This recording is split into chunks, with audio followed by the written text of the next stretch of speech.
O sol da tarde banhava a fachada imponente do Hospital Sírio-Libanês em São Paulo, quando Dona Beatriz Almeida atravessou as portas giratórias de vidro, seus sapatos de salto ecoando no mármore polido do saguão. Aos 73 anos, ela mantinha a postura ereta e o olhar firme de quem construíra um império imobiliário do zero. Mas naquele momento, suas mãos tremiam levemente ao segurar a pasta de couro que continha os resultados de seus exames. O médico fora claro: precisaria de acompanhamento constante, mudanças drásticas no estilo de vida, palavras que ecoavam em sua mente como sinos de advertência. Beatriz ajustou o lenço de seda Hermès no pescoço e caminhou em direção à saída, ignorando os olhares curiosos de outras pacientes que reconheciam a famosa empresária das páginas sociais.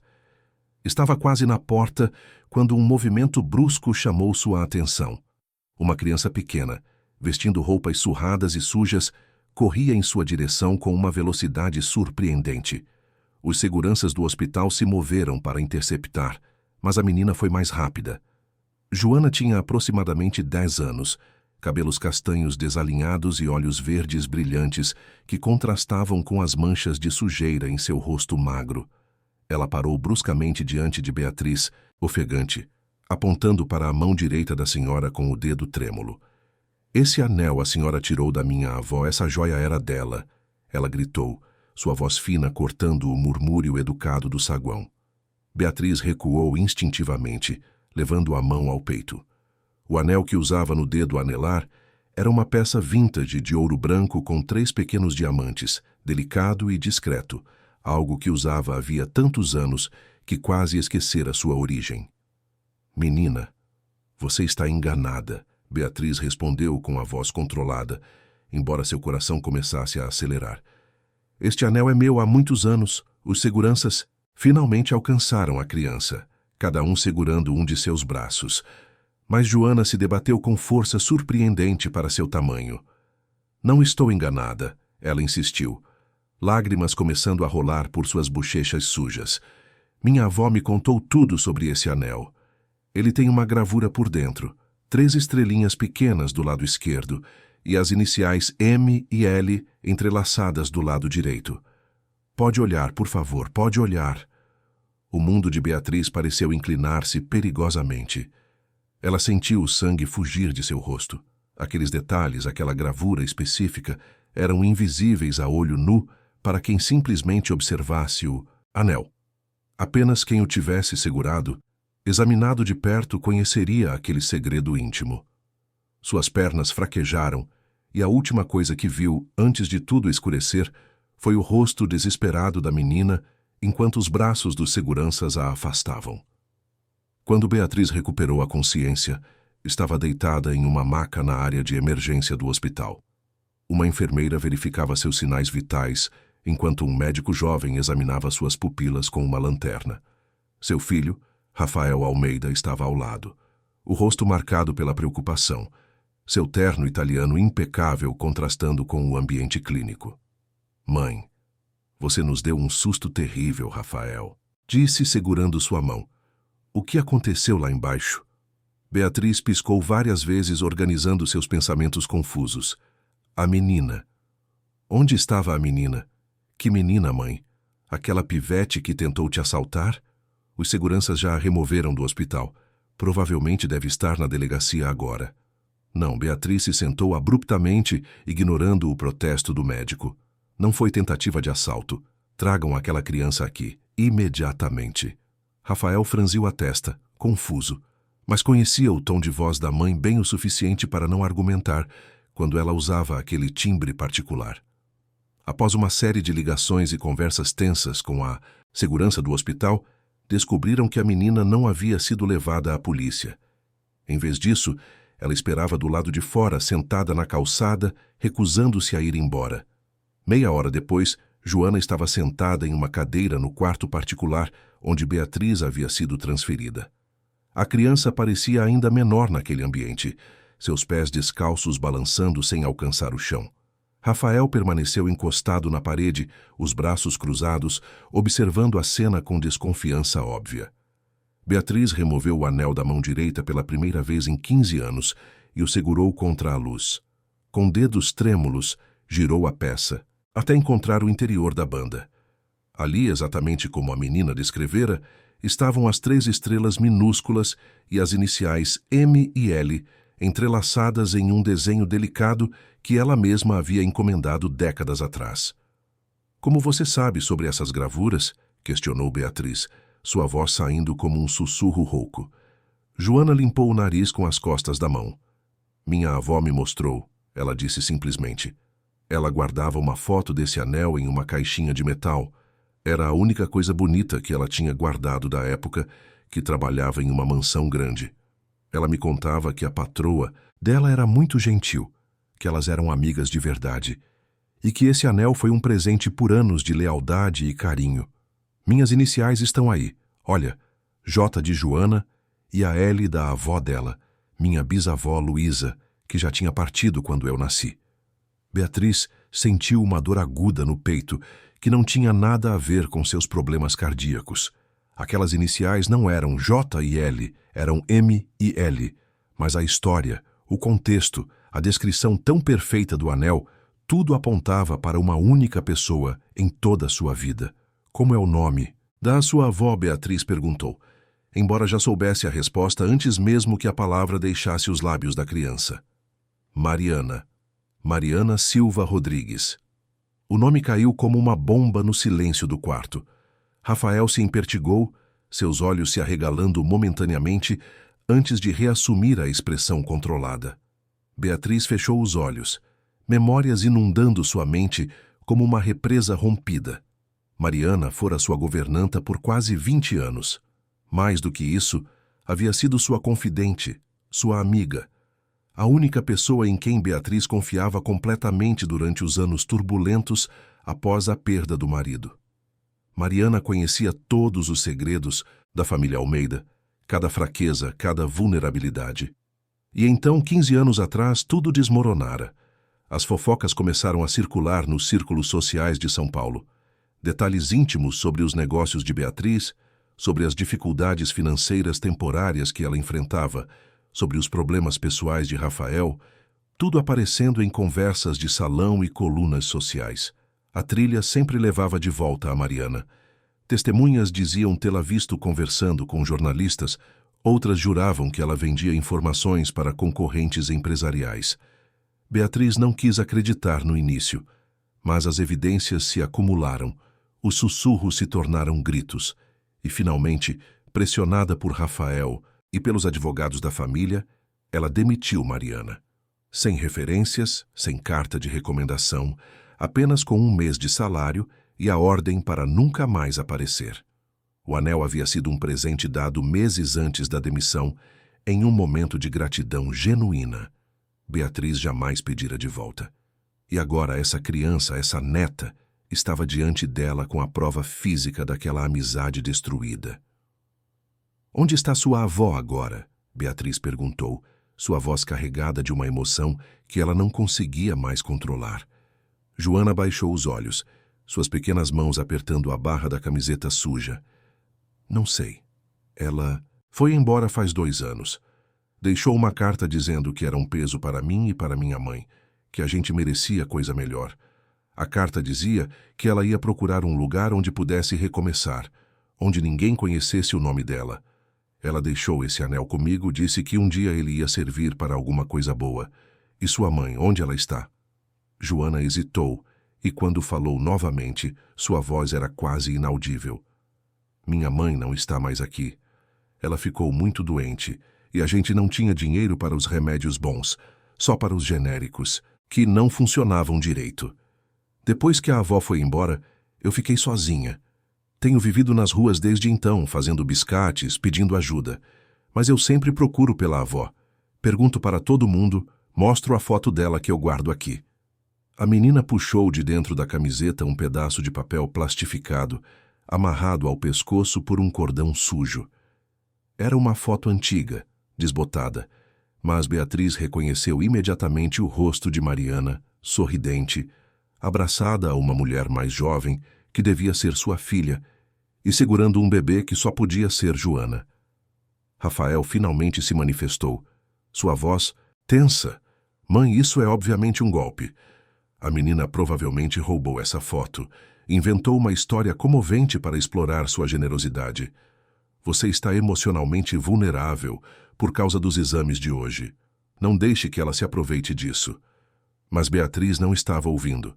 Ela olhava para os olhos verdes de Joana e via ali algo que a fez questionar tudo o que acreditara nos últimos 15 anos.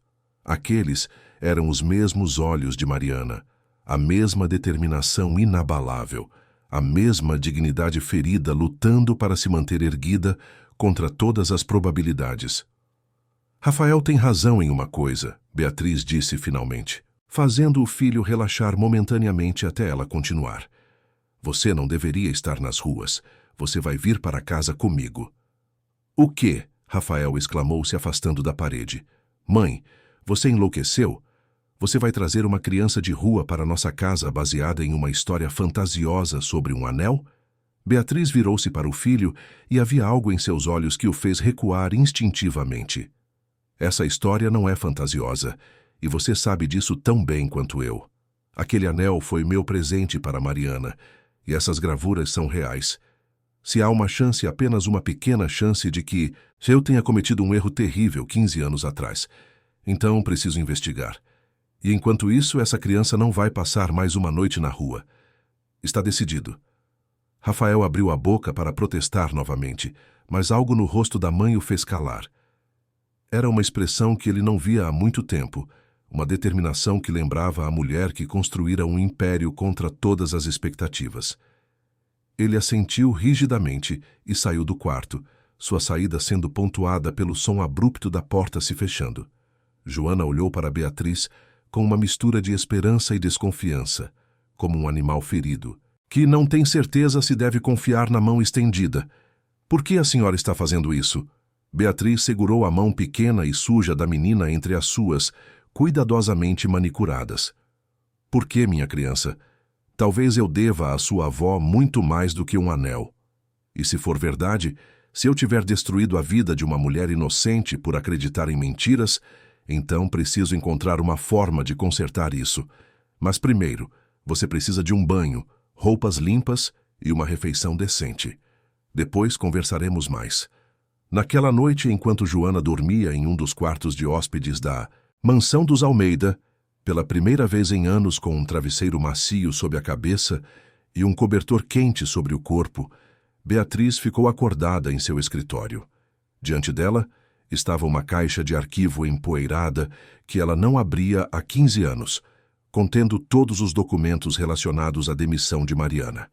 Ela abriu a primeira pasta e começou a ler, procurando não pelo que estava ali, mas pelo que deveria estar e não estava.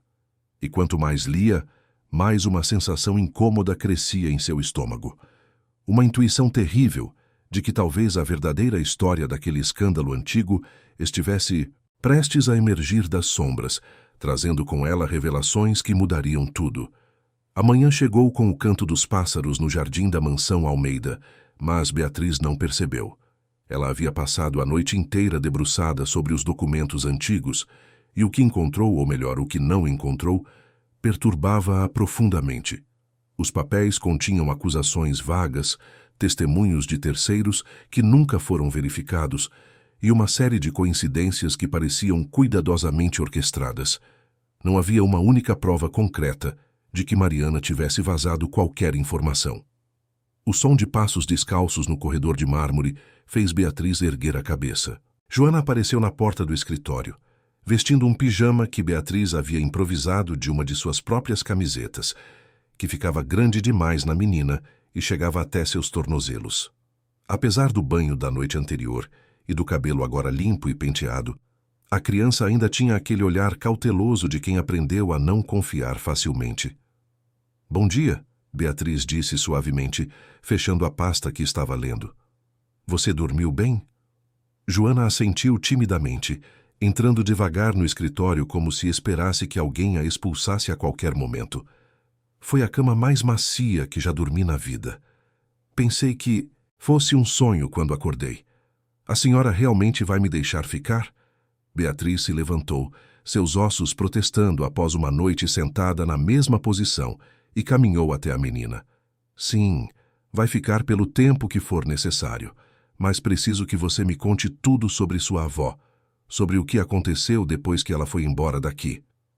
Elas se sentaram juntas no sofá de couro do escritório e Joana começou a contar sua história.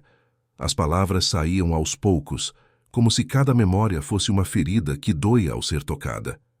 Ela contou como Mariana nunca conseguiu outro emprego, bom depois de deixar a mansão. Os outros patrões da alta sociedade paulistana haviam ouvido os rumores sobre ela ser uma fofoqueira, alguém que não sabia guardar segredos. Mariana acabou aceitando trabalhos braçais, faxinas pesadas em escritórios à noite, qualquer coisa que pagasse o suficiente para sustentar a filha e a neta. Mas o pior não foi a pobreza, Joana disse, limpando uma lágrima que insistia em cair. Foi ver minha avó perdendo o brilho nos olhos. Ela sempre fora tão orgulhosa, tão digna. E de repente ela se encolhia quando via gente da alta sociedade na rua. Baixava a cabeça. Tinha vergonha de existir. Minha mãe tentava animá-la, mas também estava adoecendo. Os medicamentos eram caros demais e a gente não tinha plano de saúde bom. E então um dia, há 2 anos, a senhora chegou em casa e encontrou apenas uma carta. Joana puxou do bolso do pijama um pedaço de papel cuidadosamente dobrado, protegido por um plástico transparente. Ela o estendeu para Beatriz com mãos trêmulas. A letra era inconfundivelmente de Mariana, aquela caligrafia cursiva e elegante que Beatriz reconhecia de centenas de listas de compras e bilhetes deixados pela casa. Minha querida Joana, dizia a carta, perdoe esta vovó covarde por não ter coragem de dizer adeus pessoalmente. Vejo nos seus olhos, e nos de sua mãe, o peso que represento. Vocês merecem uma chance de recomeçar sem carregar o fardo do meu nome manchado. Vou para longe, onde ninguém me conhece, e tentarei construir algo novo. Um dia, quando você crescer e puder entender, saiba que tudo que fiz, inclusive partir, foi por amor. O anel que deixo com você foi presente de alguém que um dia acreditou em mim. Guarde-o como lembrança de que houve um tempo em que eu fui digna de confiança. Com todo o meu amor, sua avó Mariana. Beatriz terminou de ler com os olhos marejados. Ela reconhecia na carta a dor profunda de uma mulher que havia perdido não apenas seu meio de vida, mas sua própria identidade. E se Mariana fosse inocente, se aquela mulher nobre e leal tivesse sido sacrificada por uma conspiração cruel, então Beatriz era parcialmente responsável por essa destruição.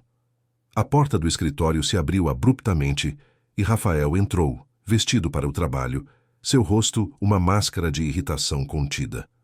Mãe, precisamos conversar. Em particular. Beatriz se levantou, indicando para Joana que ficasse ali. Pode falar na frente dela, Rafael. Ela tem o direito de ouvir qualquer coisa relacionada à sua família.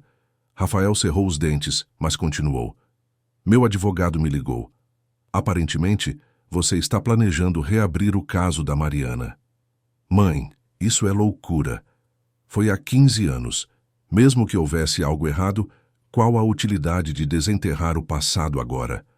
A utilidade, Rafael, é fazer o que é certo. Se cometemos uma injustiça, precisamos corrigi-la. Rafael olhou para Joana com uma expressão que a menina não conseguiu decifrar. Algo entre culpa e defensividade. E você vai fazer isso baseada na palavra de uma criança que pode ter sido treinada para contar essa história? Pense na sua reputação, na reputação da nossa família. Minha reputação foi construída sobre honestidade e justiça nos negócios, ou pelo menos era o que eu pensava. Se descobrir que ela foi construída sobre a ruína injusta de uma mulher inocente, então não vale nada mesmo. Rafael ficou em silêncio por um longo momento, então deu meia volta e saiu, batendo a porta com força suficiente para fazer os quadros nas paredes tremerem. Joana olhou para Beatriz com admiração mesclada com preocupação. A senhora não precisa fazer isso por mim. Não quero causar problemas entre a senhora e seu filho. Beatriz acariciou os cabelos da menina. Os problemas entre mim e Rafael são mais antigos do que você imagina, querida. Mas agora, vamos tomar café da manhã. Depois, tenho algumas pessoas para conversar. Mais tarde naquela manhã, Beatriz convocou todos os funcionários antigos da mansão que ainda trabalhavam para ela. Eram apenas 3.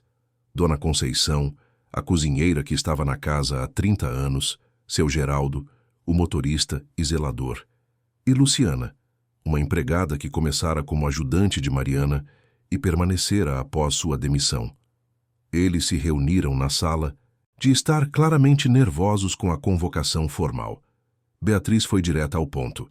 Preciso que vocês sejam completamente honestos comigo sobre Mariana. O que realmente aconteceu naquela época? Algum de vocês realmente acreditava que ela estava vazando informações da família? Os 3 trocaram olhares desconfortáveis. Foi Dona Conceição quem finalmente falou, sua voz carregada de anos de um peso silencioso. Dona Beatriz, com todo respeito, nenhum de nós nunca acreditou nisso. A Mariana era a pessoa mais leal que já conheci. Ela defendia essa família como se fosse dela. Muitas vezes, quando o Sr. Rafael era mais novo e fazia besteiras, era ela quem o protegia, quem escondia dele a senhora para que ele não levasse bronca. Seu Geraldo se inclinou para a frente, as mãos grossas entrelaçadas. Eu sempre achei estranho como aquelas fofocas começaram, Dona Beatriz. Parecia quase coordenado, sabe? De repente, várias pessoas da sociedade começaram a falar ao mesmo tempo, todas dizendo que ouviram de fontes confiáveis que a Mariana estava contando segredos.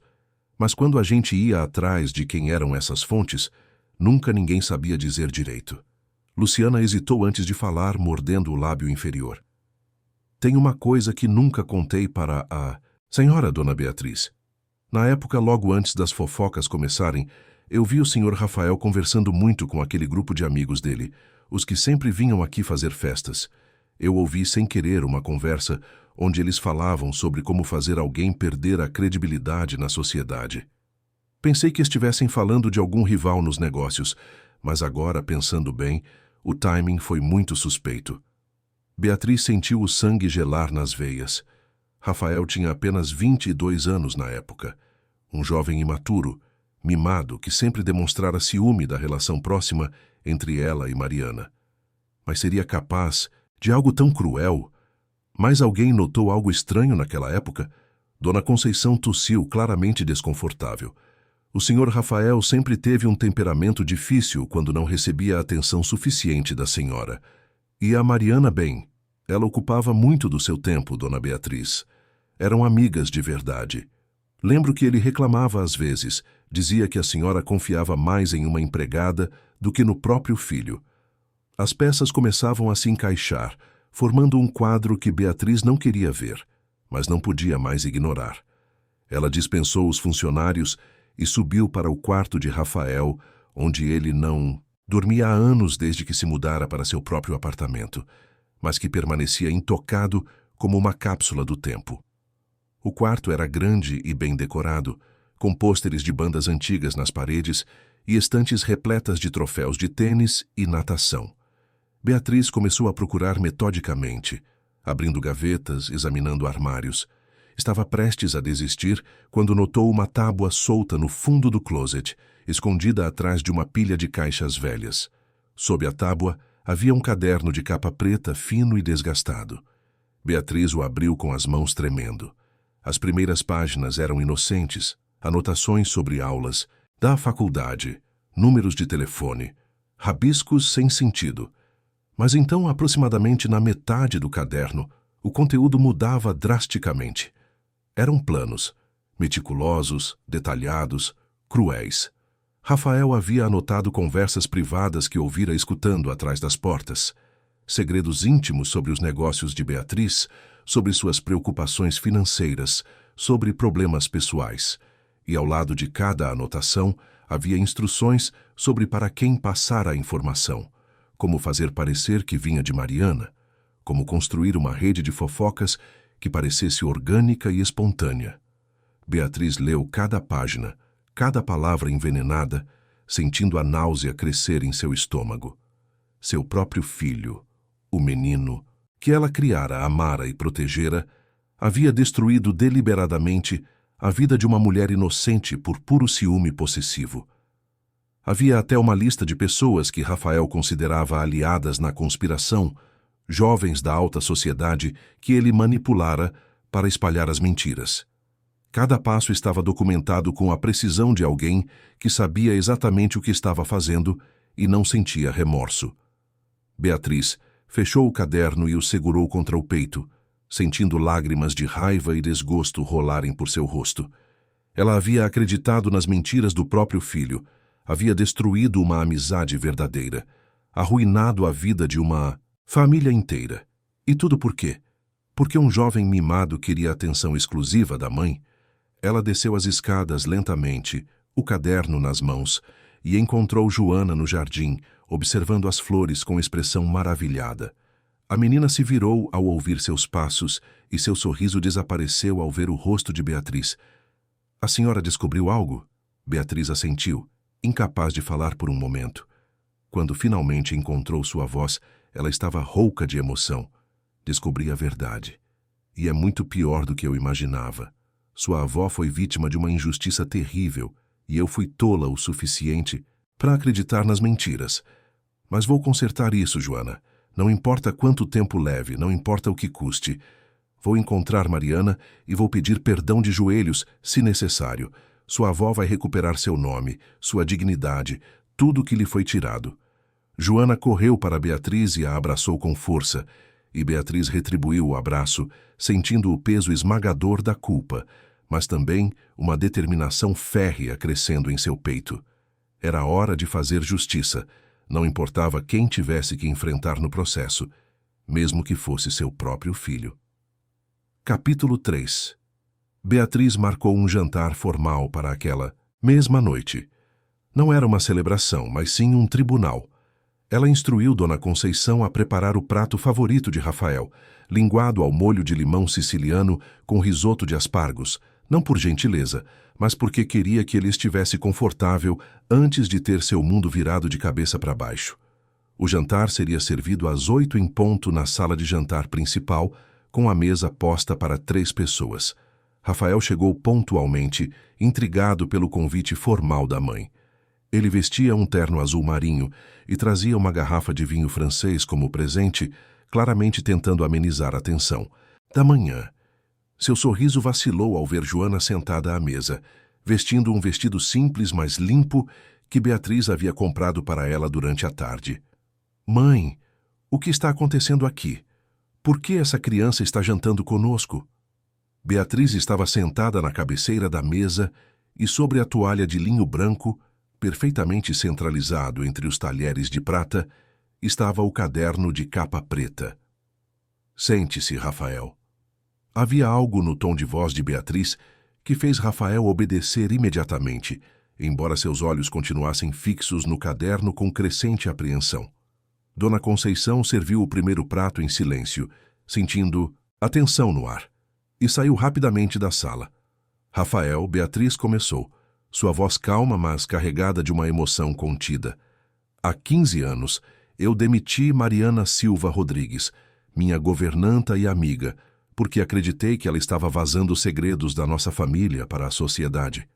Acreditei em testemunhos vagos, em fofocas sussurradas, em coincidências que pareciam evidências. Eu a mandei embora sem uma palavra de defesa, sem investigar adequadamente, confiando apenas no que me diziam. Rafael começou a cortar o peixe no prato com atenção excessiva, não olhando para a mãe. Eu me lembro. Foi uma situação difícil para todos nós. Foi difícil, sim, mas não pelos motivos que eu pensava.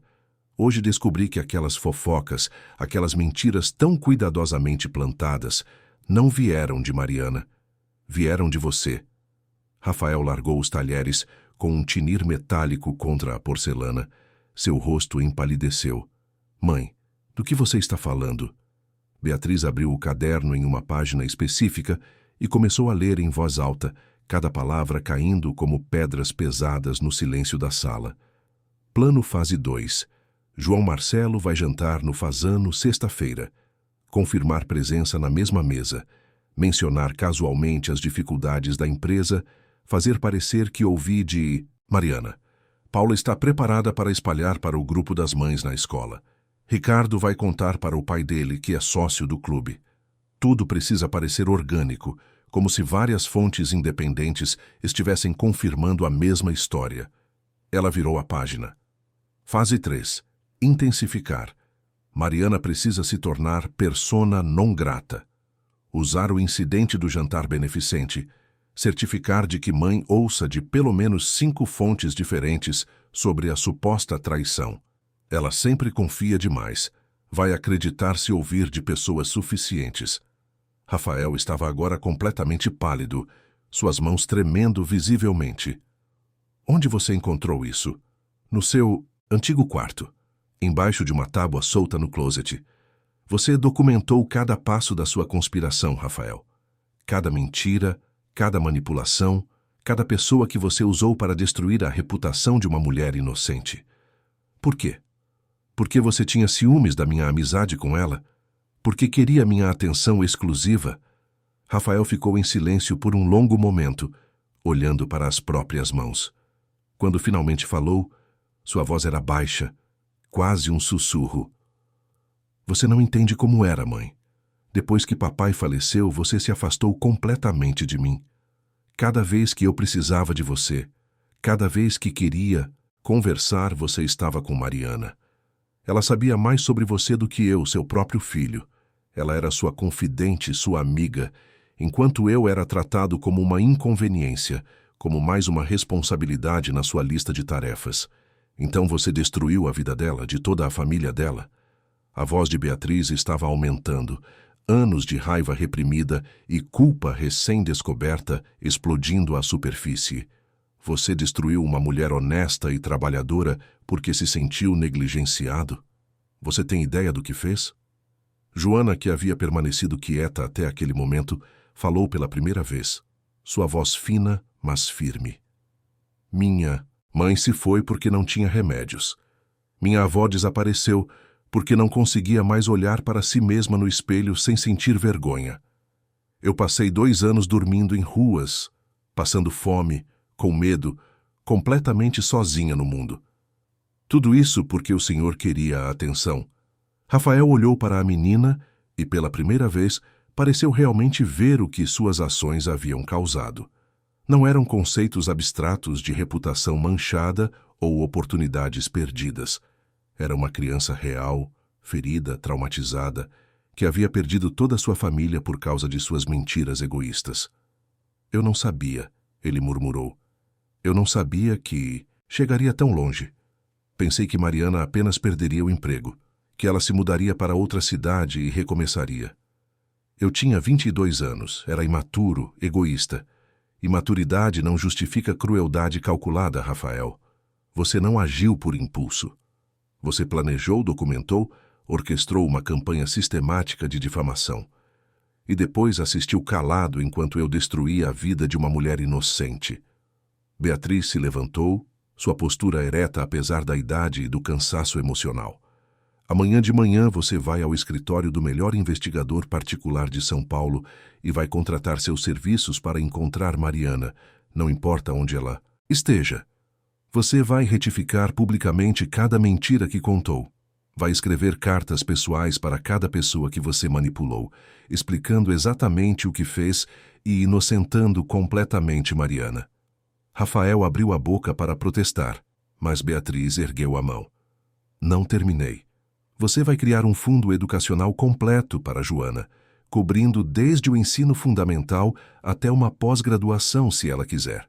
Você vai pagar uma indenização justa por todos os anos de trabalho e dignidade roubados de Mariana, e vai ajudá-la a reconstruir sua vida de qualquer forma que ela quiser.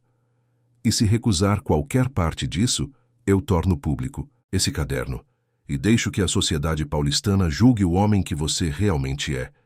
Mas isso vai arruinar minha reputação, minha carreira, Rafael protestou fracamente. Boa. Talvez assim você entenda uma fração do que Mariana sentiu quando perdeu tudo por culpa das suas mentiras.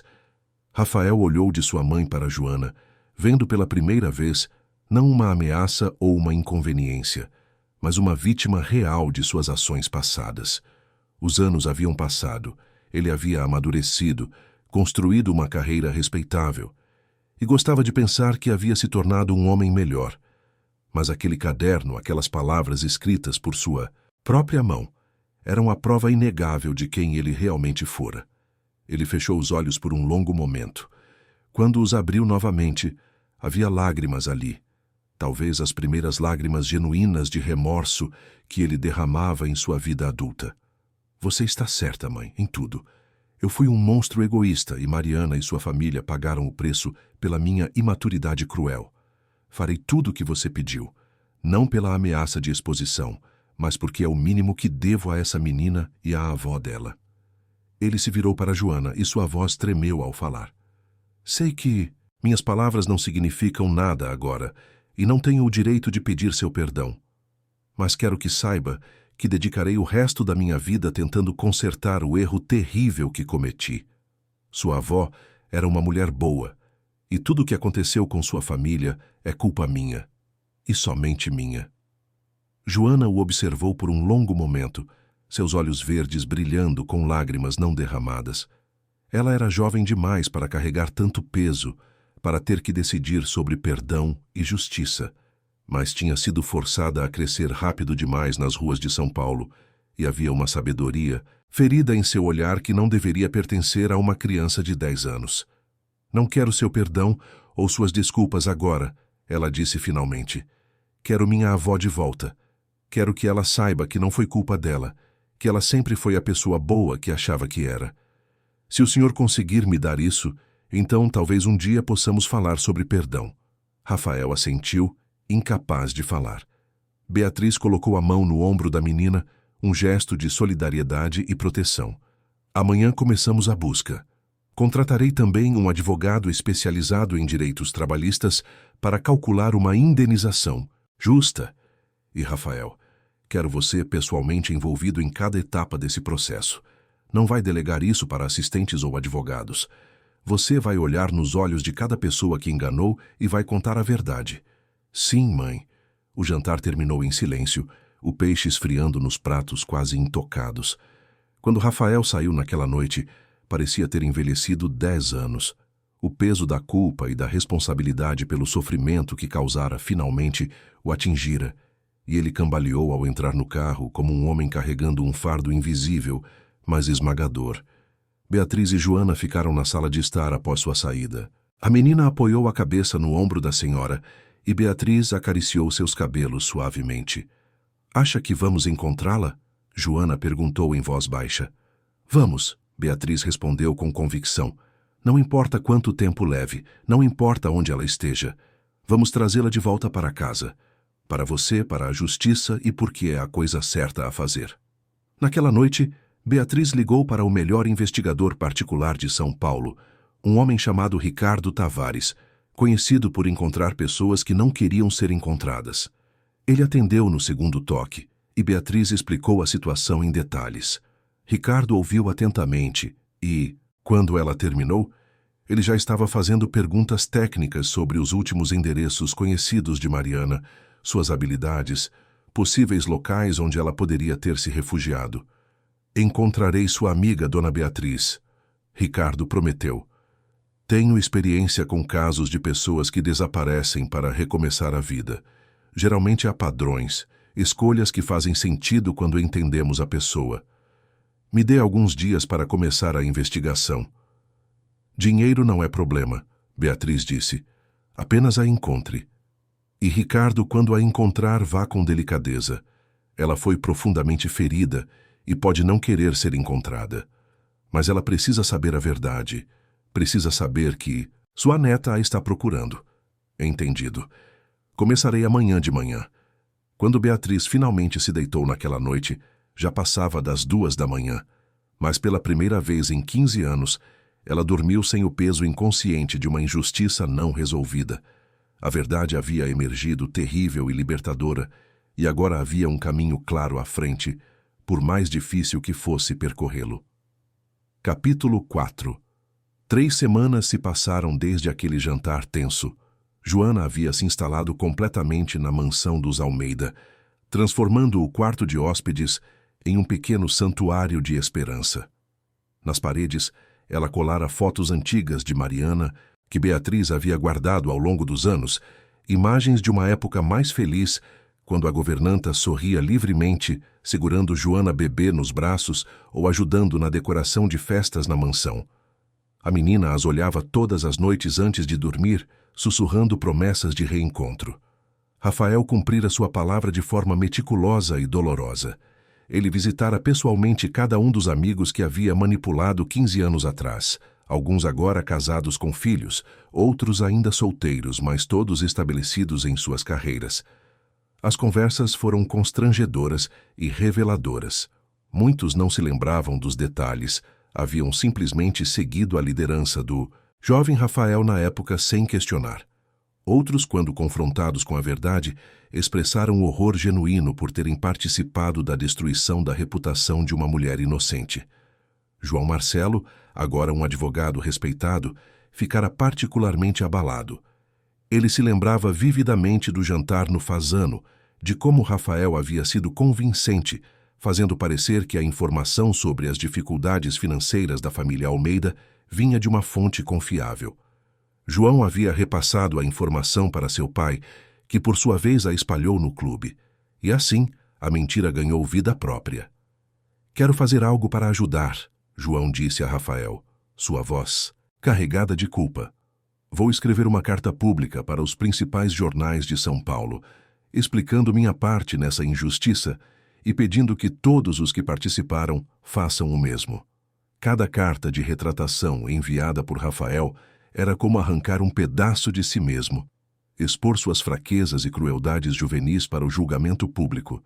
Mas ele persistia, impulsionado não apenas pela exigência da mãe, mas por um peso crescente de responsabilidade moral. Ver Joana todos os dias na mansão, observar como ela ainda se sobressaltava com barulhos súbitos, como ela guardava comida embaixo do travesseiro nos primeiros dias por medo de passar fome novamente. Tudo isso tornava impossível ignorar as consequências reais de suas ações passadas. Enquanto isso, o investigador Ricardo Tavares trabalhava incansavelmente. Ele começou pela última residência conhecida de Mariana, um pequeno apartamento no bairro da Muca, que ela havia alugado antes de desaparecer. A senhoria se lembrava bem dela, uma mulher quieta e triste que sempre pagava o aluguel em dia, mas parecia carregar o peso do mundo nos ombros. Ela saiu uma manhã com apenas uma mala pequena, a senhoria contou a Ricardo. Disse que ia procurar trabalho no interior, que precisava de um novo começo longe de São Paulo. Não deixou endereço de encaminhamento. Ricardo então verificou registros de ônibus rodoviários, conversou com motoristas que faziam rotas regulares, mostrou a foto de Mariana em dezenas de guichês e lanchonetes ao longo das principais rodovias. Foi um trabalho tedioso, mas finalmente em uma pequena cidade chamada Socorro, no interior paulista, uma atendente de guichê se lembrou dela. "Essa senhora passou por aqui faz uns 2 anos", ela disse, apontando para a foto. "Comprou passagem para Gonçalves, lá perto de Minas. Lembro porque ela estava chorando baixinho enquanto esperava o ônibus. Ofereci água, mas ela só agradeceu e disse que estava bem." Gonçalves era uma cidade pequena, turística, conhecida por suas paisagens montanhosas e clima frio. Ricardo viajou para lá imediatamente, levando consigo a foto de Mariana e uma determinação inabalável.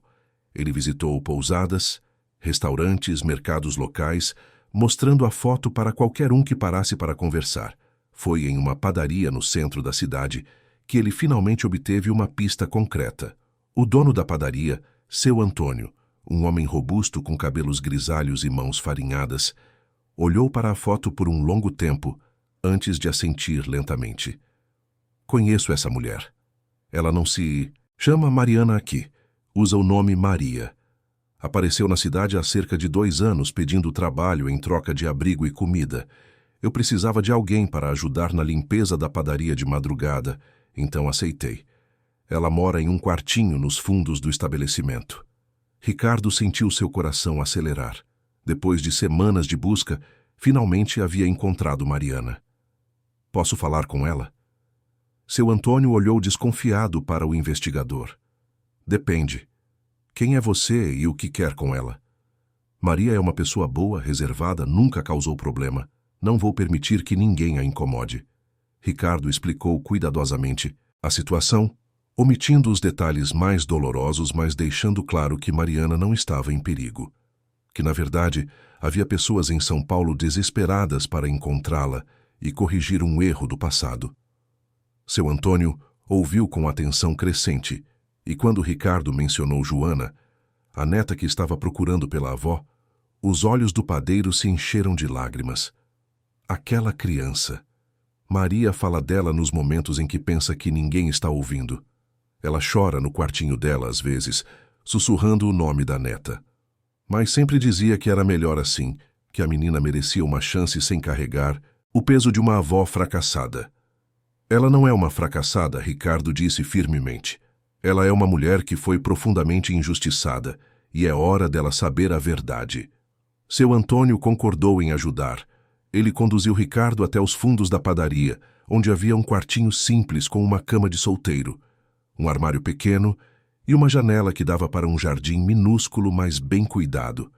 Mariana estava ali, dobrando roupas limpas, e quando se virou ao ouvir a porta se abrir, Ricardo viu uma mulher completamente diferente da que aparecia nas fotos antigas. Mariana tinha cabelos grisalhos cortados, curtos, o rosto magro e marcado por rugas de preocupação. Ela vestia roupas simples e limpas, mas usadas demais. No entanto, o que mais impressionou Ricardo foi a expressão em seus olhos. Um misto de resignação e tristeza profunda, como se ela tivesse desistido de esperar que algo bom pudesse acontecer em sua vida. Maria, disse seu Antônio suavemente, este senhor veio de São Paulo. Ele precisa conversar com você sobre algo importante. Mariana recuou instintivamente, seus olhos se arregalando com medo. Não fiz nada de errado aqui. Trabalho honestamente e pago minhas contas. Por favor, não vim para a cidade para causar problemas. Ricardo ergueu as mãos em um gesto pacificador. Dona Mariana, eu sei quem a senhora é e não estou aqui para causar problemas. Estou aqui porque sua neta, Joana, está em São Paulo procurando pela senhora e porque há pessoas que precisam desesperadamente pedir seu perdão por uma injustiça terrível que cometeram há 15 anos. Ao ouvir o nome de Joana, Mariana quase desabou. Ela se apoiou na parede, levando a mão ao peito, lágrimas instantâneas brotando de seus olhos. Joana? Minha Joana está bem? Onde ela está? Com quem? Ela está segura, hospedada na casa de Beatriz Almeida. Sua antiga patroa descobriu a verdade sobre o que realmente aconteceu 15 anos atrás e está determinada a fazer justiça. Mariana negou com a cabeça vigorosamente, as lágrimas agora correndo livremente por seu rosto. Não, não pode ser. Dona Beatriz me desprezava. Ela acreditou que eu era uma traidora, uma fofoqueira. Por que ela estaria ajudando minha neta? Porque ela descobriu que as acusações eram mentiras, todas elas, e porque ela quer desesperadamente pedir seu perdão pessoalmente. Ricardo passou os próximos 20 minutos contando a história completa, desde o momento em que Joana reconheceu o anel no hospital até a descoberta do caderno de Rafael. Mariana ouvia em silêncio, passando por ondas de choque, raiva, tristeza e, finalmente, uma espécie de alívio exausto. Então não fui eu, ela sussurrou quando Ricardo terminou. Todos esses anos, carreguei a culpa, pensei que talvez tivesse dito algo sem querer, compartilhado algum segredo sem perceber. Morri por dentro, achando que havia traído a confiança da única pessoa que realmente me respeitava. A senhora foi vítima de uma conspiração cruel, e todos os envolvidos agora sabem disso. Rafael Almeida está pessoalmente retificando cada mentira que contou. Jornais estão publicando retratações. Sua reputação está sendo restaurada. Mas nada disso importa se a senhora não voltar. Joana precisa da senhora, Dona Mariana. Aquela menina passou 2 anos nas ruas procurando pela avó, e agora ela está em uma mansão em São Paulo, esperando, rezando para que a senhora seja encontrada. Mariana cobriu o rosto com as mãos e chorou, anos de dor represada finalmente encontrando liberação. Seu Antônio se aproximou e colocou a mão em seu ombro de forma paternal. Maria, você precisa ir. Essa é sua chance de recuperar sua família, sua dignidade, sua vida. Vai sentir falta de você aqui, mas seu lugar é com sua neta. Mariana assentiu através das lágrimas, incapaz de falar. Ricardo pegou o telefone e ligou para Beatriz imediatamente. Encontrei Mariana. Ela está em Gonçalves, Minas Gerais, e está disposta a voltar. Vocês podem vir buscá-la? Do outro lado da linha, Ricardo ouviu um grito de alegria abafado, depois a voz emocionada de Beatriz. Estaremos aí amanhã de manhã. Obrigada, Ricardo. Você não tem ideia do que isso significa para nós. Naquela noite em São Paulo, Beatriz contou para Joana que o investigador havia encontrado sua avó. A menina ficou paralisada por um momento, como se não conseguisse processar a informação. Então desabou em lágrimas, abraçando Beatriz com tanta força que a senhora quase perdeu o equilíbrio. Ela está bem? Ela vai voltar? Ela quer me ver? Ela está bem. E ela quer muito ver você. Vamos viajar amanhã cedinho para buscá-la. Prepare uma mala pequena, querida. Você vai reencontrar sua avó. Joana mal dormiu naquela noite, alternando entre excitação e nervosismo. E se sua avó estivesse zangada com ela? E se 15 anos tivessem mudado demais ambas? Mas, acima de tudo, havia uma esperança feroz e brilhante queimando em seu peito, a primeira centelha de verdadeira alegria que ela sentira em 2 longos e solitários anos. Capítulo 5. A viagem de São Paulo até Gonçalves levou aproximadamente 4 horas, mas para Joana pareceu uma eternidade. Ela estava sentada no banco de trás do Mercedes de Beatriz, com seu Geraldo ao volante, olhando fixamente pela janela enquanto a paisagem urbana gradualmente dava lugar a montanhas verdejantes e cidades menores. Beatriz observava a menina com preocupação maternal, notando como suas pequenas mãos apertavam e soltavam o tecido do vestido novo que ela havia insistido em usar para o reencontro. Rafael havia pedido para acompanhá-las, mas Beatriz recusara firmemente. Este momento era para Joana e Mariana, e a presença do homem responsável por toda a tragédia só tornaria tudo mais difícil. Haveria tempo para confrontos e acertos de contas, mas não agora. Agora era momento de cura. Quando finalmente chegaram a Gonçalves, a cidade era exatamente como Ricardo havia descrito, pequena e pitoresca, com ruas de paralelepípedo e casas coloniais preservadas. A padaria de seu Antônio ficava no centro histórico, uma construção antiga, mas bem mantida, com um letreiro simples que dizia Padaria do Antônio, em letras vermelhas desbotadas. Ricardo os esperava do lado de fora, e ao ver o carro se aproximar, fez um sinal para seu Geraldo parar. Ele se aproximou da janela de Beatriz com uma expressão séria. Mariana está muito nervosa, ele avisou em voz baixa. Ela mal dormiu ontem. Ficou ensaiando o que dizer para a neta. Peço que tenham paciência com ela. São 15 anos de trauma, de culpa não merecida, de solidão. Isso não se cura da noite para o dia. Beatriz assentiu com compreensão. Entendemos. Faremos isso no tempo dela. Joana, no entanto, não conseguia conter sua ansiedade. Assim que o carro parou completamente, ela abriu a porta e saiu correndo em direção à padaria. Beatriz tentou chamá-la, mas a menina já havia desaparecido pela porta do estabelecimento. Mariana estava sentada em uma cadeira no fundo da padaria, vestindo um vestido simples, mas arrumado, que seu Antônio havia insistido em comprar para ela na véspera. Suas mãos tremiam no colo e ela olhava fixamente para a porta, mal ousando respirar. Quando Joana entrou correndo, o tempo pareceu parar. Por um momento interminável, avó e neta simplesmente se olharam, atravessando com os olhos os 2 anos de separação, de dor, de saudade impossível. Então Joana correu, seus pés descalços batendo no chão de madeira, e se jogou nos braços de Mariana com tanta força que quase derrubou a cadeira. Vovó, vovó, vovó. Joana repetia como um mantra, seu rosto enterrado no pescoço de Mariana, suas lágrimas molhando o vestido da avó. Mariana abraçou a neta com força desesperada, como se temesse que ela fosse desaparecer, se afrouxasse os braços. Ela cheirou os cabelos de Joana, agora limpos e cheirando a shampoo infantil, e chorou abertamente, anos de lágrimas represadas finalmente encontrando vazão. Minha menina, minha Joana preciosa, Mariana sussurrava entre soluços. Perdoe esta vovó tola. Perdoe-me por ter abandonado você, por ter sido covarde demais para enfrentar minha própria vergonha. Não precisa pedir perdão, vovó. Você não fez nada de errado. Nada disso foi culpa sua. Eu sei a verdade agora. Todo mundo sabe a verdade. Elas permaneceram abraçadas por longos minutos, alheias a tudo ao redor. Seu Antônio tinha lágrimas escorrendo por seu rosto barbudo. E até Ricardo, um investigador endurecido que já havia visto de tudo em sua carreira, precisou limpar os olhos discretamente. Beatriz entrou na padaria devagar, dando tempo para o reencontro acontecer antes de se fazer notar.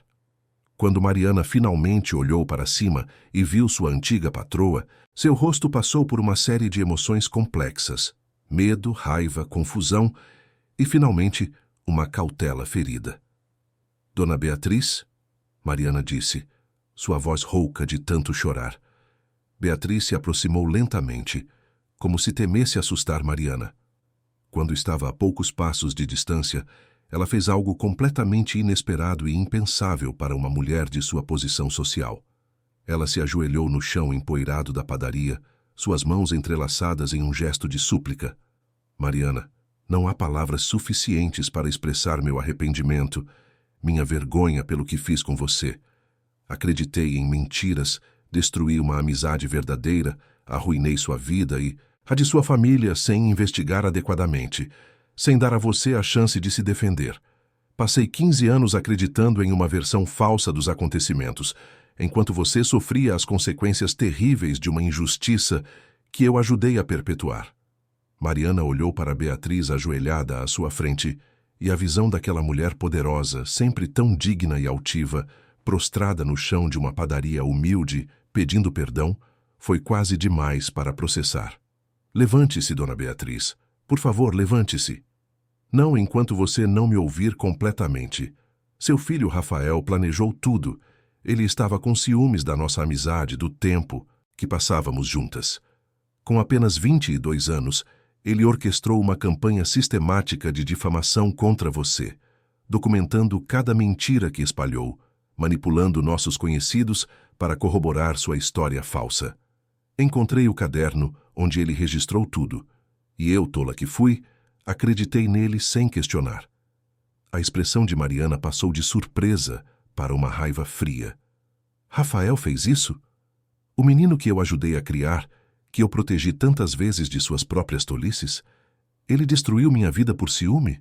Beatriz assentiu miseravelmente. Sim, e ele está agora corrigindo cada mentira, retificando publicamente, entrando em contato com cada pessoa que manipulou. Ele vai te indenizar por todos os anos perdidos.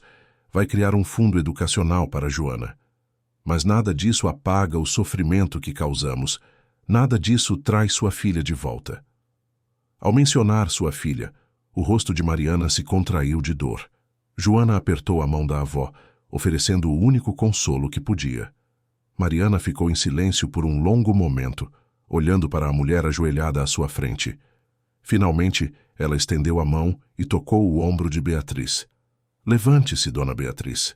Sua humildade é mais do que eu esperava, mais do que imaginei receber um dia. Mas preciso de tempo.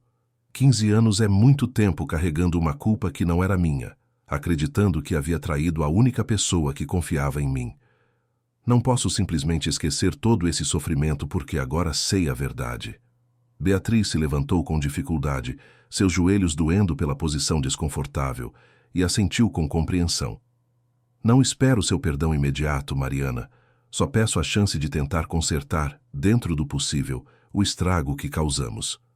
Volte para São Paulo conosco, não para trabalhar, mas para reconstruir sua vida com dignidade.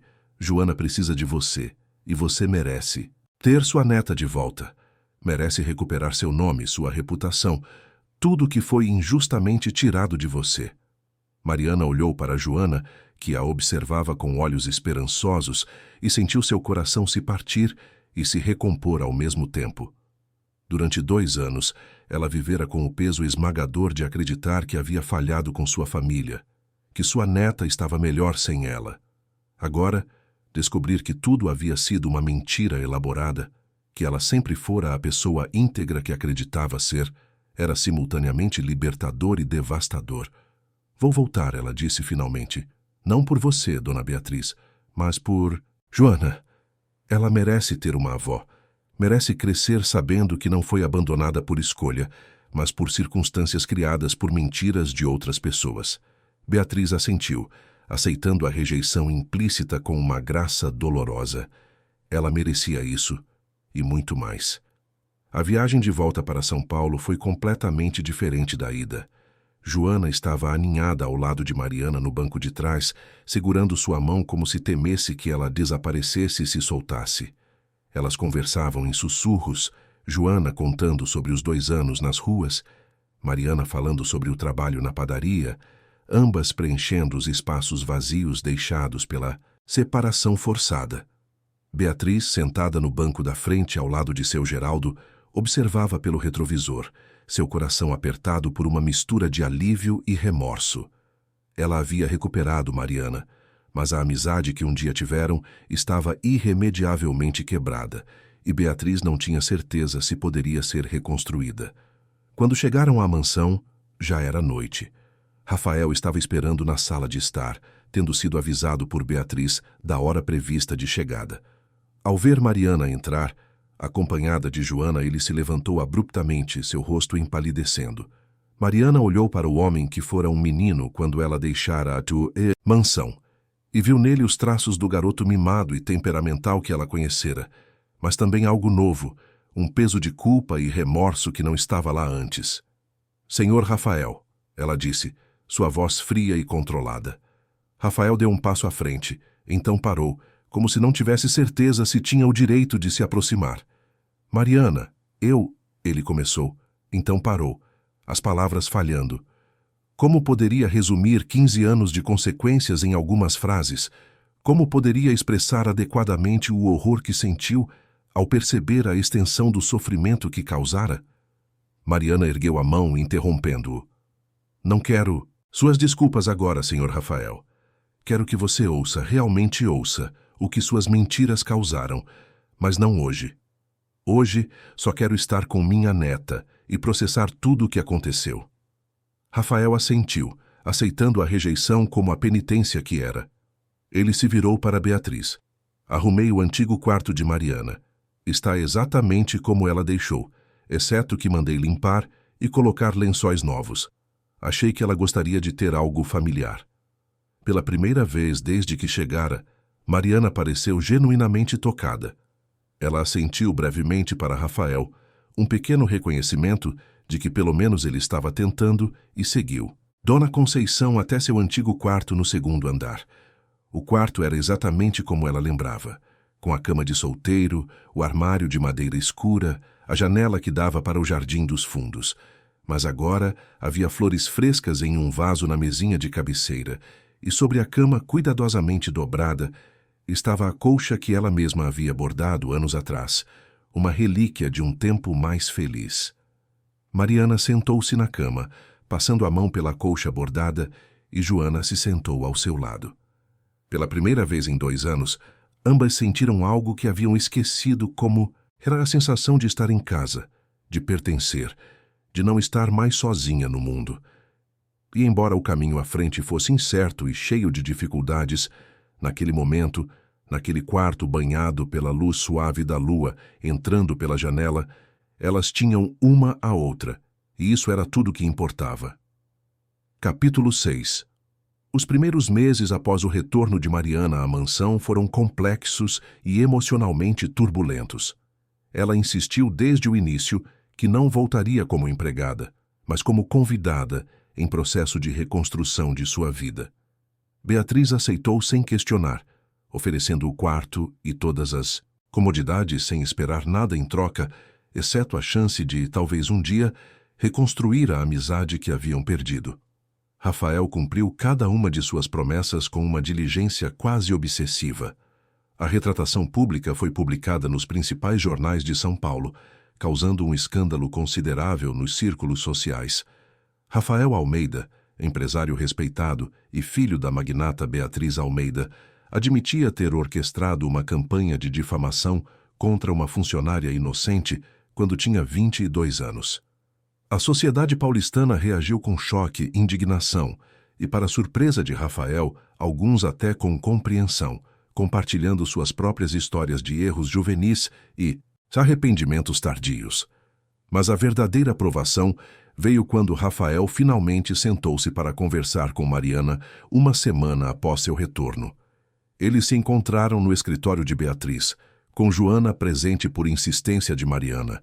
A menina tinha o direito de ouvir, de entender completamente o que havia acontecido com sua família. Rafael começou pelo começo, descrevendo com detalhes dolorosos sua imaturidade, seu ciúme possessivo, sua incapacidade de compartilhar a atenção da mãe. Ele falou sobre como havia planejado cada passo, manipulado cada pessoa, construído uma rede de mentiras tão convincente que até ele mesmo começara a acreditar nela em alguns momentos. Mariana ouviu em silêncio, seu rosto uma máscara de controle, mas seus olhos traindo a tempestade de emoções por trás. Quando Rafael chegou à parte sobre as consequências, sobre como as mentiras se espalharam além de seu controle, tornando impossível para Mariana encontrar trabalho digno, ela finalmente falou. Você tem ideia do que é acordar todos os dias sabendo que seu nome é sinônimo de traição nos círculos onde você trabalhou a vida inteira? Você consegue imaginar a humilhação de ser recusada para empregos de faxina porque até mesmo para isso seu nome estava manchado? Eu, que sempre fui íntegra, trabalhadora, honesta, de repente não era mais confiável nem para limpar banheiros. Sua voz estava firme, mas havia uma dor profunda em cada palavra. Minha filha, a mãe de Joana, adoeceu. Ela tinha uma condição tratável, mas precisávamos de medicamentos importados que custavam uma fortuna. Trabalhei em 3 empregos simultaneamente, faxinas noturnas, cuidado de idosos, qualquer coisa que pagasse. Mas nunca era suficiente. E eu assistia minha filha definhar dia após dia, sabendo que se eu ainda tivesse minha reputação, se ainda tivesse as conexões que tinha quando trabalhava aqui, eu poderia ter conseguido ajuda, poderia tê-la salvado. Joana apertou a mão da avó, lágrimas silenciosas rolando por seu rosto ao ouvir detalhes da tragédia de sua mãe, que nunca havia conhecido completamente. Rafael estava pálido, sua respiração difícil. Mariana, ele começou, mas não havia palavras adequadas. Como você poderia se desculpar por causar indiretamente a perda de uma vida? Como quantificar esse tipo de culpa? Não me venha com desculpas vazias, Mariana interrompeu, sua voz subindo pela primeira vez. Quero que você entenda, verdadeiramente entenda, que suas ações tiveram consequências reais. Uma mulher perdeu a vida porque não tínhamos recursos para tratá-la adequadamente. Uma criança passou 2 anos nas ruas, enfrentando perigos que nenhuma criança deveria enfrentar. Eu, uma mulher que sempre teve orgulho de sua dignidade e honestidade, passei 15 anos acreditando que havia traído alguém que confiava em mim. Essas são as consequências reais de suas mentiras juvenis, senhor Rafael. Rafael assentiu, lágrimas agora correndo livremente por seu rosto, o verniz de controle empresarial completamente desaparecido. Você tem razão, completamente razão. E passarei o resto da minha vida tentando compensar o incompensável. Mas preciso que saiba que isso não é só uma performance para aplacar minha culpa. Criei uma fundação, o Instituto de Proteção ao Trabalhador Doméstico, dedicada a fornecer assistência legal e financeira para trabalhadores que enfrentam situações de injustiça como a sua. Já ajudamos 14 famílias nos últimos 2 meses. O fundo educacional de Joana está estabelecido e irrevogável, garantindo sua educação até pós-graduação, se ela quiser. E a indenização, Mariana, está depositada em uma conta em seu nome, com juros retroativos de 15 anos. Ele deslizou um envelope através da mesa. Mariana o abriu com mãos trêmulas e olhou para os documentos dentro. O valor era substancial, mais dinheiro do que ela ganharia em várias vidas de trabalho honesto. Havia também escrituras de propriedade. Um apartamento totalmente quitado em seu nome em um bairro bom de São Paulo e documentos de um fundo de aposentadoria robusto. Isso é tudo o que posso oferecer materialmente, Rafael continuou, sua voz rouca. Mas também quero oferecer algo mais pessoal.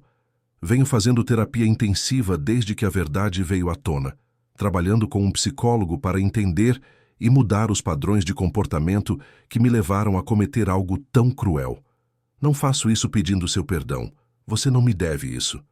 Faço porque preciso me tornar um homem melhor, alguém que minha própria consciência possa suportar ao olhar no espelho. Mariana guardou os documentos no envelope e o colocou de lado. Ela olhou para Rafael por um longo momento e, quando falou, sua voz estava mais suave, embora ainda carregada de dor.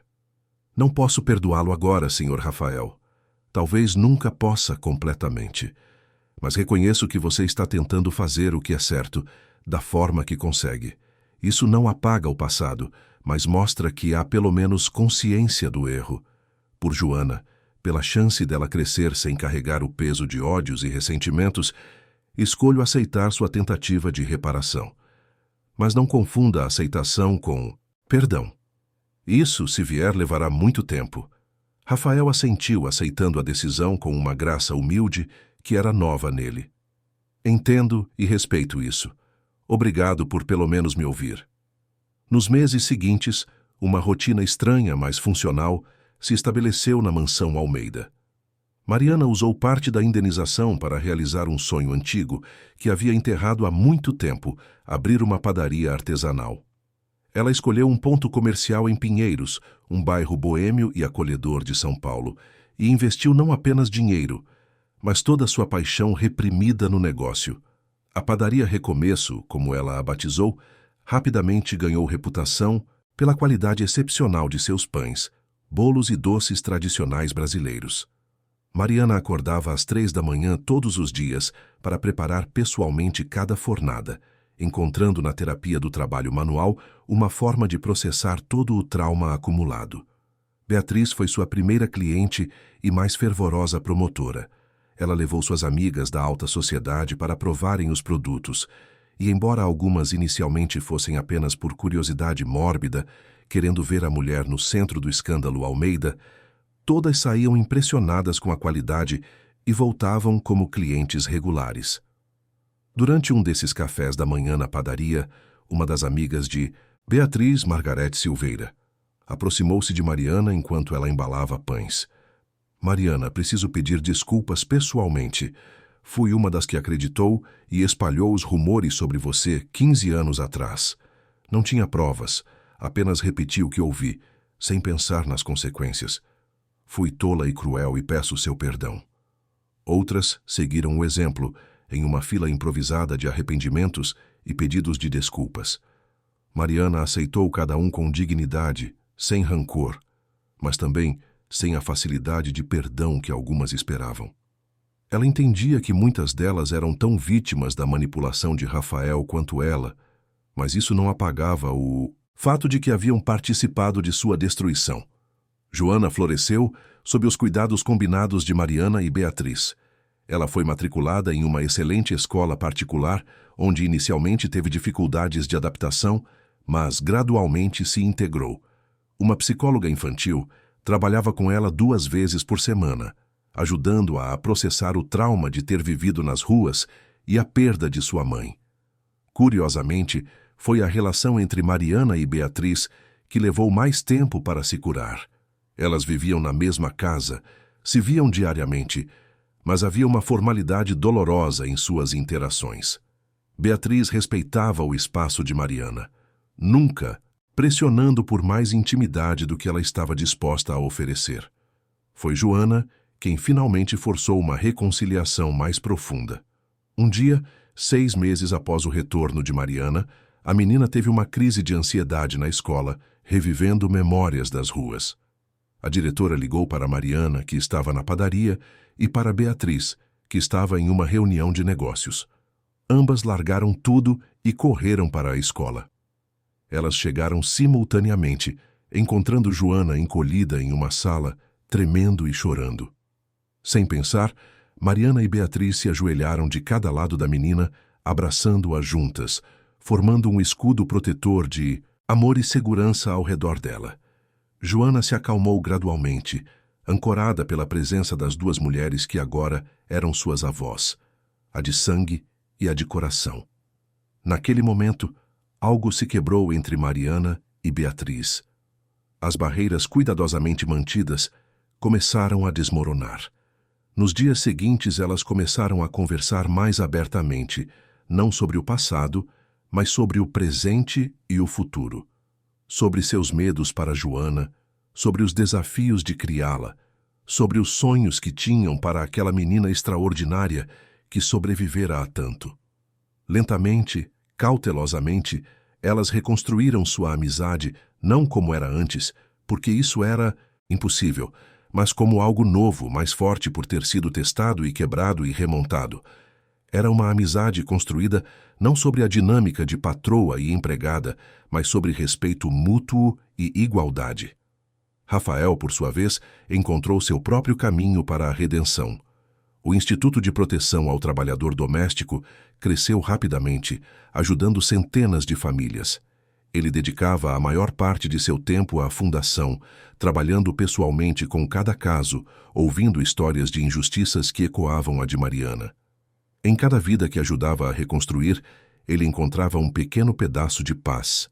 Sua relação com Joana desenvolveu-se lentamente.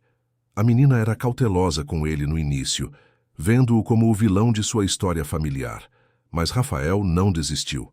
Ele comparecia aos recitais escolares dela, às reuniões de pais, sempre respeitoso, sempre presente, nunca exigindo afeto, mas sempre oferecendo suporte. Com o tempo, Joana começou a vê-lo não como o monstro que destruíra sua família, mas como um homem falho tentando genuinamente consertar seus erros. Os anos passaram. Joana cresceu de uma menina traumatizada para uma adolescente confiante e depois para uma jovem mulher brilhante. Ela escolheu estudar direito, inspirada pelo trabalho da Fundação de Rafael e pela determinação de ajudar outras pessoas vulneráveis a lutarem por justiça. Durante todo esse tempo, Mariana e Beatriz permaneceram próximas, suas relações amadurecendo em algo profundo e inabalável.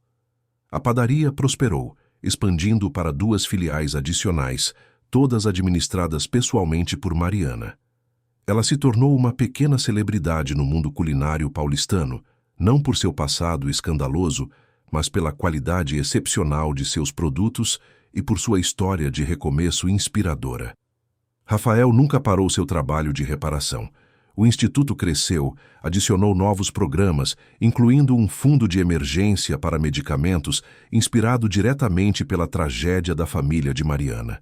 Ele nunca pediu reconhecimento ou gratidão, fazendo o trabalho silenciosamente, sabendo que nenhuma quantidade de boas ações apagaria completamente seu erro passado. E então, chegou o dia da formatura de Joana na Faculdade de Direito da Universidade de São Paulo. O auditório estava lotado, com Mariana e Beatriz sentadas lado a lado na primeira fila, Rafael sentado discretamente algumas fileiras atrás.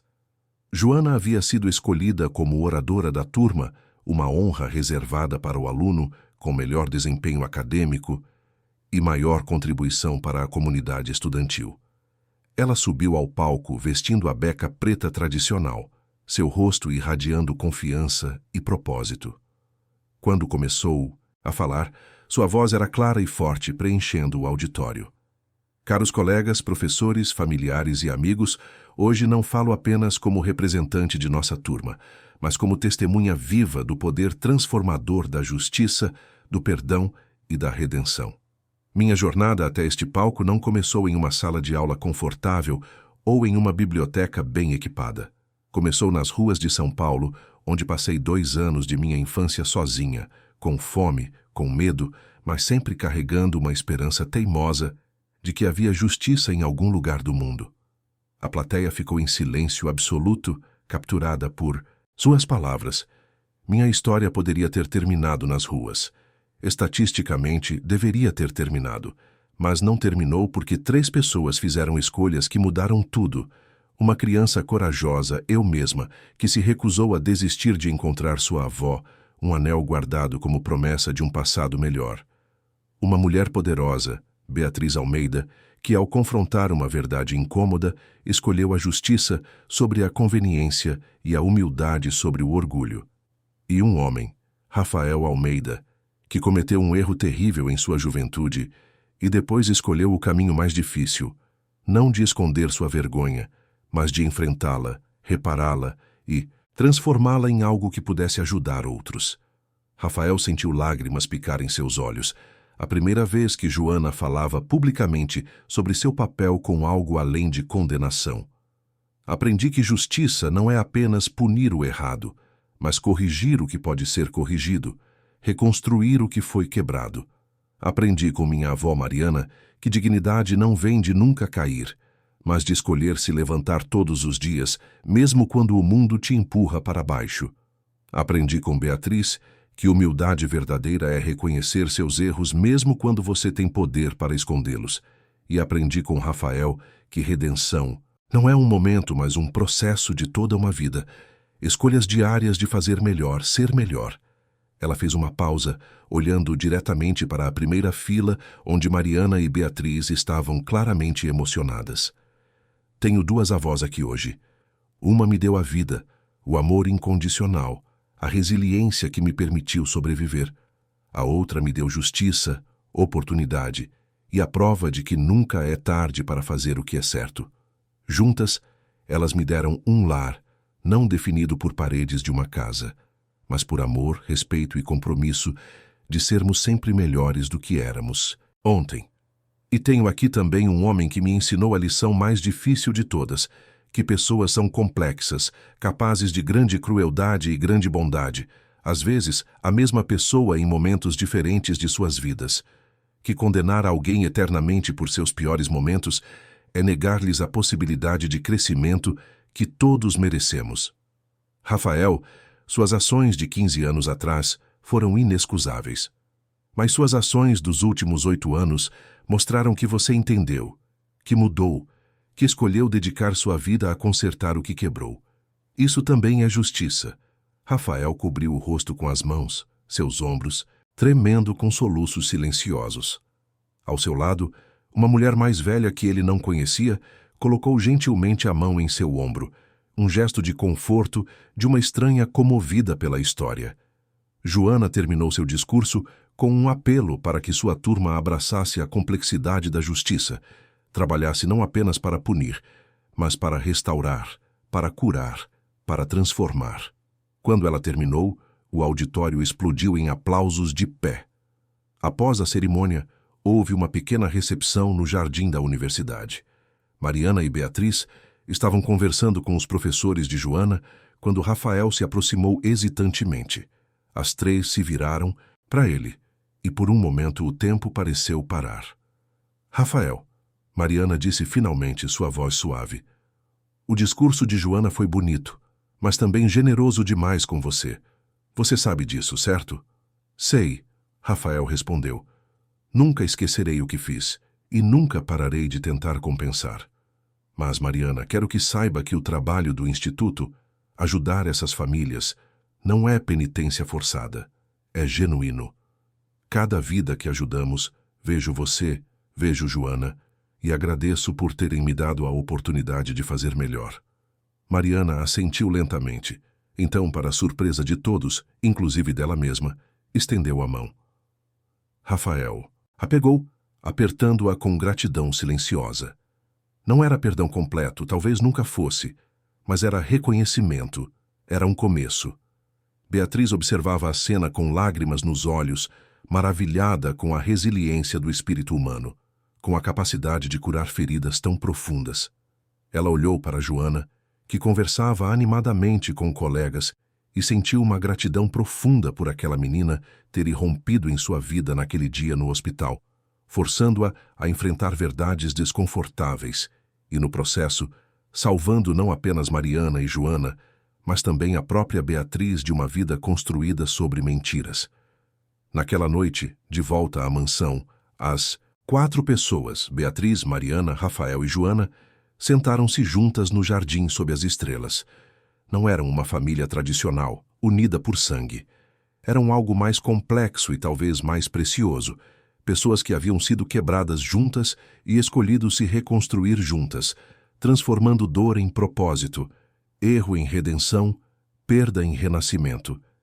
Eles haviam provado que nunca era tarde demais para corrigir o passado e construir um futuro digno, que justiça verdadeira incluía não apenas punição, mas a possibilidade sagrada de redenção, e que o amor, em todas as suas formas imperfeitas e complicadas, podia curar até mesmo as feridas mais profundas.